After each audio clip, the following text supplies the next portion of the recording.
Resulullah canın aydan sözi, zina ediyen adamın avratından bir irin çırp çıkacak, bir is çıkacak, cehennemi adamla çok iyi bir ankiyen porfi is nemedi. Yine Resulullah canı aydıptır, la yezni zani hine yezni ve huve mu'min. Resulullah canı aydıptır, zina ediyen adam, eğer Müslüman olsa deyiptir, zina ediyen denani, eğer Müslüman olsa, şu zina estuqa imani kenarda duruyanlar deyiptir.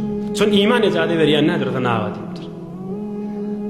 Zina edip duqa iman beyrekte duruyor deyiptir. Amış hevre arassa bir evundan min avadan gıyda olan çıkıptır. Min fikir harap bolup durma. Onun iyidine düşüp o da ağlap iyidine aşın alıp gitiptir. Onun son kafsının ağına yetenine bir Kur'an-ı Kerim'den bir ayet yadına düşüp ödünden gitiptir yan koğlan. Ki mesela günah edecek bolya deyip.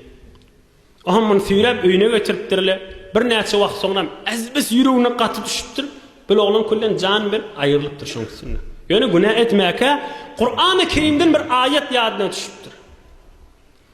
Onun cinayeti geçip hem milat geçen hem Hedret Omar oğlan görünmeyedi cavanca oğlan. Onunla şeyli olup ayrılı deyiptirler. Hedret Omar barıptır mübarek şon kabrının üstüne. Fenada ya fulan وَلِمَنْ خَافَ مَقَامَ رَبِّهِ جَنَّتَانِ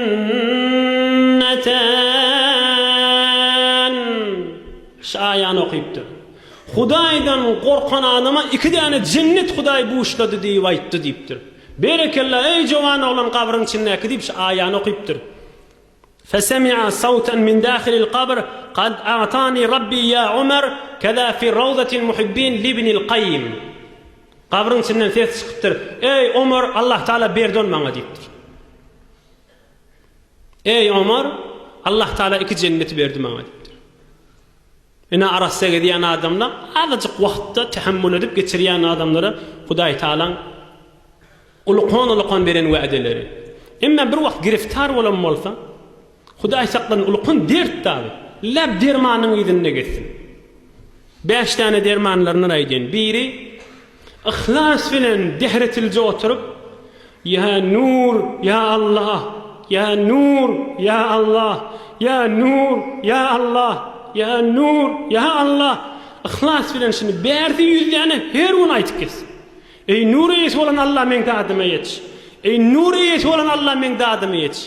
Şuna ihlas filan aytsak kalbi nurdan dolar inşallah. Allah canın muhabbeti girse başkası yavaş çıkmalı olur. Ya nur ya Allah. Uluqon nuskha dermanlığın bir.